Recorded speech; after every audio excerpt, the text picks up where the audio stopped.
नमस्कार। हिडिंबा और महाबली घटोत्कच से विदा लेकर पांडव माता कुंती के साथ आगे की यात्रा पर निकल पड़े। व्यास जी के परामर्श और मार्गदर्शन के अनुसार उन्होंने ब्रह्मचारी ब्राह्मणों का रूप धारण कर लिया। वे सिर पर जटाएं धारण किए और हाथ में कमंडल लिए एक नगर से दूसरे नगर का भ्रमण करने लगे। चलते चलते वे एक अत्यंत सुंदर और समृद्ध नगरी में पहुंचे, जिसका नाम था एक चक्रा नगरी।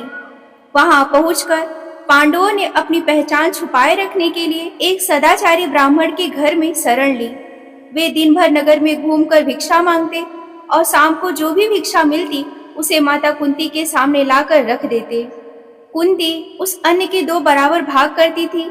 आधा भाग अकेले महाबली भीमसेन के लिए होता था और शेष आधे भाग में माता कुंती और बाकी चारों भाई तृप्त होते थे। ब्राह्मण रूप में पांडव बड़े सुख और शांति से दिन बिता रहे थे, परंतु शीघ्र ही उस नगरी का एक भयानक रहस्य उनके सामने आने वाला था। एक दिन भीमसेन को छोड़कर बाकी चारों भाई भिक्षा मांगते हुए बाहर गए।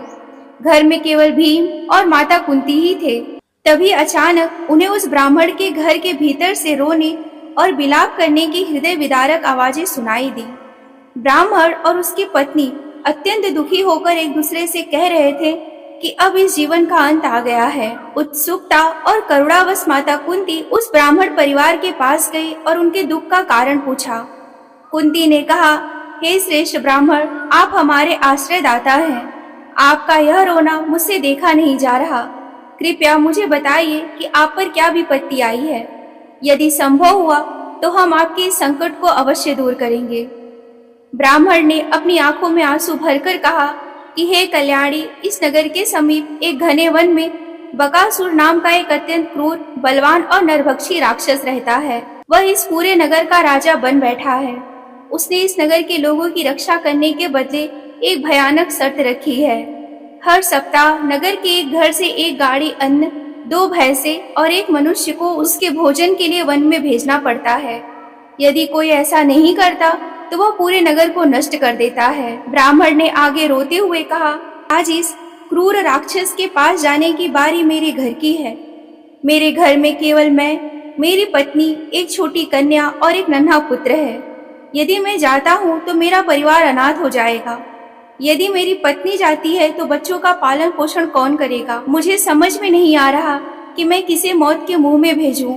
इससे अच्छा तो यही है आज हम पूरा परिवार ही उस राक्षस के पास चले जाएं और अपने प्राण को त्याग दें। ब्राह्मण की यह अत्यंत दुखद गाथा सुनकर माता कुंती का हृदय द्रवित हो उठा। उन्होंने तुरंत एक दृढ़ निश्चय किया और ब्राह्मण से कहा, हे विप्रवर, आप तनिक भी चिंता ना करें और ना ही रोएं। आपके घर में एक छोटा पुत्र और एक पुत्री है, इसीलिए आपका जाना सर्वथा अनुचित है। मेरे 5 पुत्र हैं।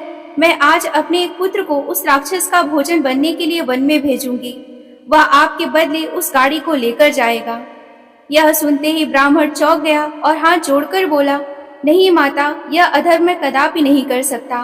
आप हमारे घर में अतिथि हैं और अपने अतिथि के पुत्र को मौत के मुंह में भेजकर मैं अपने प्राण बचाऊं, ऐसा पाप मुझसे नहीं होगा। ब्राह्मण धर्म मुझे इसकी अनुमति नहीं देता। तब माता कुंती ने मुस्कुराते हुए ब्राह्मण को ढांढस बंधाया और कहा, हे ब्राह्मण देव, आप संकोच ना करें। मेरा जो पुत्र आज वन में जाएगा वह कोई साधारण मनुष्य नहीं है। वह अत्यंत पराक्रमी और उसमें अलौकिक बल है। उसने पहले भी कई भयंकर राक्षसों का अंत किया है। मुझे पूरा विश्वास है कि वह न केवल सकुशल वापस लौटेगा, बल्कि उस दुष्ट बकासुर का वध करके इस पूरी एक चक्रा नगरी को सदा के लिए भयमुक्त कर देगा। बस मेरी एक प्रार्थना है कि यह बात नगर में किसी और को ना पता चले। माता कुंती की बातें सुनकर ब्राह्मण के मन में आशा की एक नई किरण जगी। उसने तुरंत कुंती की बात मान ली। इसके बाद माता कुंती ने महाबली भीमसेन को बुलाया और उन्हें बकासुर के वध की आज्ञा दी। भीमसेन तो मानो ऐसे ही अवसर की प्रतीक्षा कर रहे थे। उन्होंने अपनी माता के चरण स्पर्श किए और अत्यंत प्रसन्नता के साथ बकासुर के विनाश के लिए तैयार हो गए। तो भक्तों, यह थी पांडवों के एक चक्रा नगरी में प्रवेश और वहां के भयानक राक्षस बकासुर के आतंक की कथा। माता कुंती के आदेश पर महाबली भीमसेन ने एक ब्राह्मण परिवार की रक्षा का भार अपने कंधों पर ले लिया था। अब आगे क्या होगा? जब भीमसेन अन्न से भरी गाड़ी लेकर बकासुर के सामने पहुंचेंगे तो उनका सामना कैसा होगा?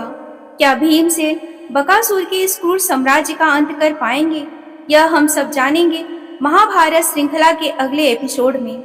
अगर आपको गीता प्रेस महाभारत पर आधारित हमारी यह प्रस्तुति पसंद आई हो तो इस वीडियो को लाइक और शेयर करना ना भूलें। आगे की प्रामाणिक कथाओं से जुड़े रहने के लिए चैनल को सब्सक्राइब अवश्य करें और कमेंट में जय श्री कृष्णा लिखना ना भूलें। हर हर महादेव।